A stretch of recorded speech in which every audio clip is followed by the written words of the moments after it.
Assalamualaikum warahmatullahi wabarakatuh.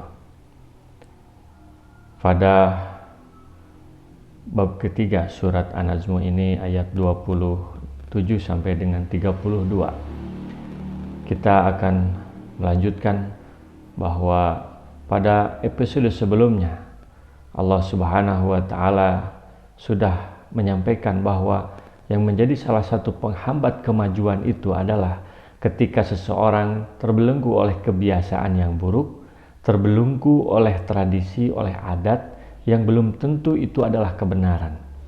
Sementara ukuran kebenaran itu adalah Allah yang Maha mengetahui. Sehingga dalam Islam tidak ada istilah ABS atau asal Bapak senang. Karena semuanya Allah mengetahui. Kita tidak bisa memuji-muji orang hanya untuk mendapatkan kebaikan kepada kita. Itu adalah bukan salah satu adab dalam Islam.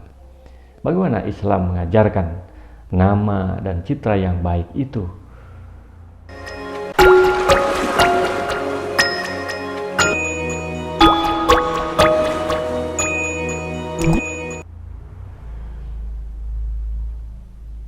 Sebelumnya Allah Subhanahu wa taala menjelaskan, dan ini adalah sirah. Jadi apa yang saya sampaikan adalah sejarah dakwah Nabi Muhammad SAW.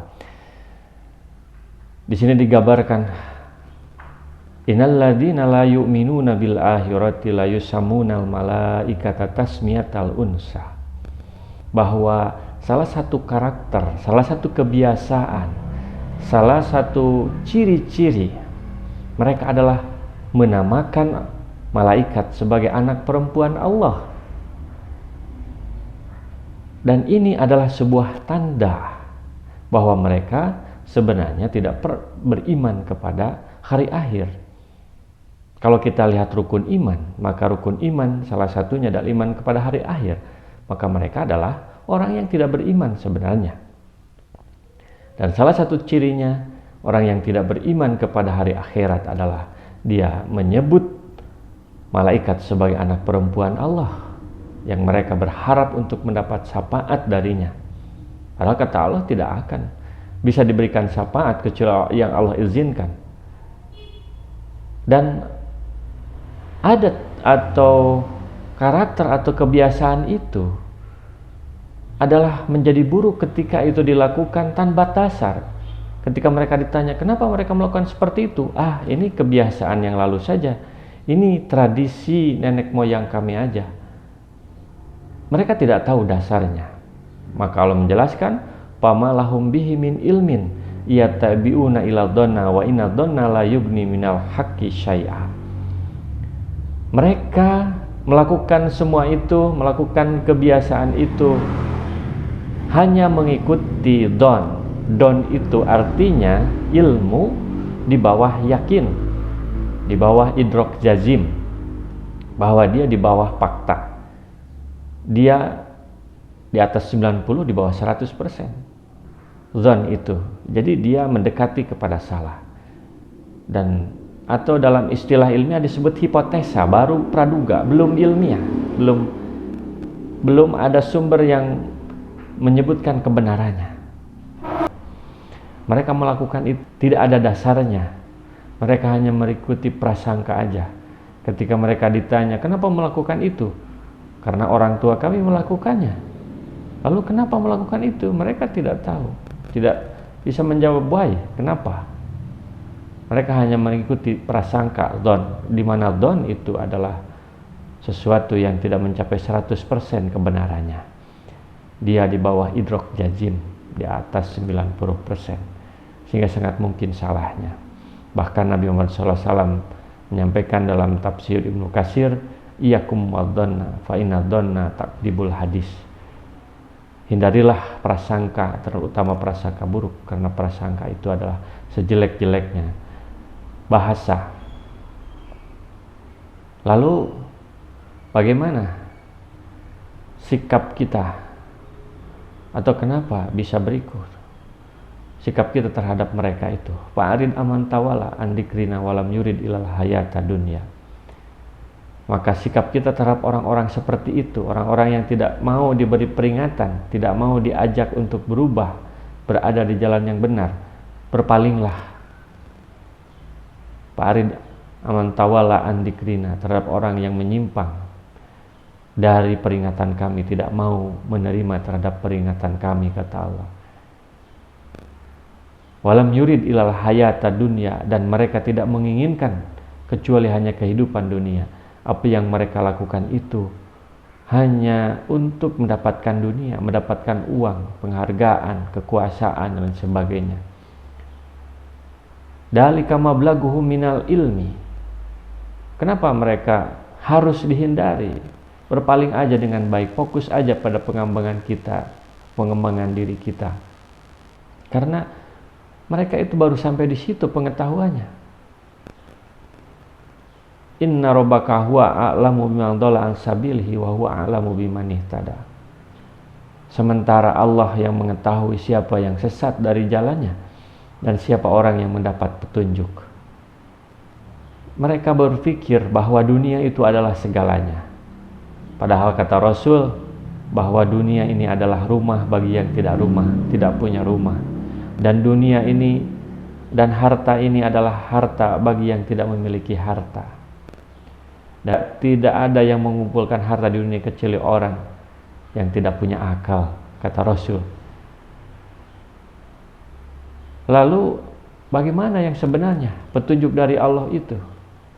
Kenapa Allah menciptakan akhirat? Walillahi ma fis samawati wal ard liyajziyal ladina asau bima amilu.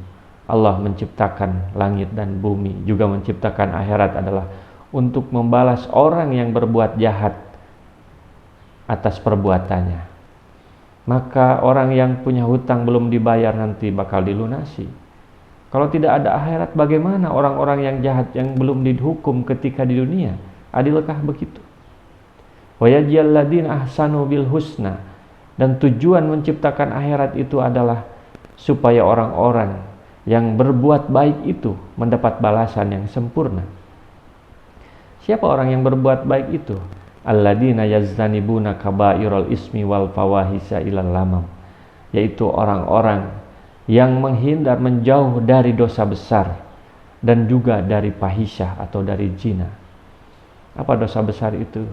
Di antaranya dosa besar itu adalah mencuri, membunuh, berbohong, musyrik, zina, ilal lamam, kecuali dosa kecil. Dosa ketika dia bertobat akan diampuni oleh Allah. Apa dosa kecil itu? Banyak para ulama menyampaikan, dalam tafsir Ibnu Katsir disebutkan diantaranya adalah mata ketika memandang yang tidak boleh dipandang, mendengar, telinga ketika mendengar yang tidak boleh didengar, kaki kita berjalan kepada sesuatu yang dilarang, dan itu dibenarkan oleh kemaluannya. Ketika kemaluannya melakukannya, maka itu disebut fahisyah, dan ketika tidak itu disebut lamam. Ada yang menjubat juga, mencium dan lain sebagainya. Dosa-dosa kecil. Inna rabbaka wasi'ul magfirah, karena Tuhanmu sangat luas pengampunannya. Bahkan orang-orang yang melakukan dosa besar pun ketika mereka bertobat sebelum ajal menjemput, maka Allah akan mengampuninya. Huwa a'lamu bikum id ansa'akum minal ardi. Allah mengetahui kalian ketika kalian masih berada dalam tanah dalam bentuk makanan, lalu dimakan oleh orang tua kalian. Wa id antum azinatun fi butuni ummahatikum, dan Allah mengetahui ketika kalian masih janin dalam perut ibumu. Fala tuzaku anfusakum, maka janganlah kalian merasa suci. Wa a'lamu biman ittaqa, karena Allah yang paling tahu siapa yang paling takwa. Allah yang mengetahui siapa yang paling takwa.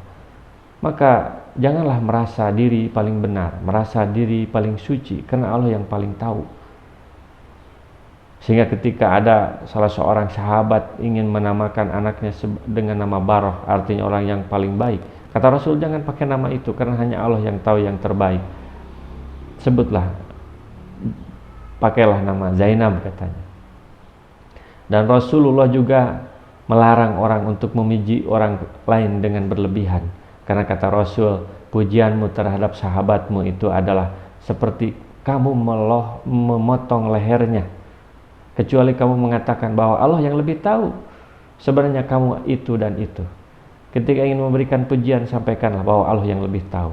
Karena boleh jadi pujian itu salah, karena hanya Allah yang tahu yang sebenarnya. Bahkan ketika ada salah seorang sahabat datang kepada Khalifah Utsman bin Affan, lalu dia memuji-muji, sahabat di sampingnya kemudian menaburkan debu ke wajahnya. Kamu jangan begitu, karena Rasul menganjurkan siapa yang orang memuji-muji kepada orang lain harus ditaburkan ke wajahnya debu, katanya. Maka Islam tidak menghendaki pencitraan, tidak butuh pencitraan. Tidak ada juga dalam Islam asal bapak senang abeh. Sifat penjilat itu tidak ada. Karena seorang muslim, seorang mukmin meyakini semuanya Allah mengetahui dan semuanya akan diperhitungkan di akhirat nanti. Sehingga seorang mukmin, seorang yang beriman, dia tentu mengetahui, mempercayai terhadap Allah. Dia tidak berbuat kecuali atas dasar ilmiah, atas dasar petunjuk dari Allah Subhanahu wa ta'ala, dan dia sangat bertanggung jawab terhadap apa yang dia lakukannya. Dia tidak ABS, tidak menjadi orang penjilat, memuji-muji di depan orang, bahkan pujian itu tidak benar. Itu bukan karakter seorang mukmin. Sehingga dia menjadi orang yang bertanggung jawab. Apa tanggung jawab itu? Kita akan membahas pada episode selanjutnya. Semoga bermanfaat. Assalamualaikum warahmatullahi wabarakatuh. Rasulullah SAW bersabda, "Balighu anni walau ayatan." Sampaikan dariku meskipun satu ayat. Mari kita sebarkan jalan kebahagiaan dengan like, share, dan subscribe channel ini.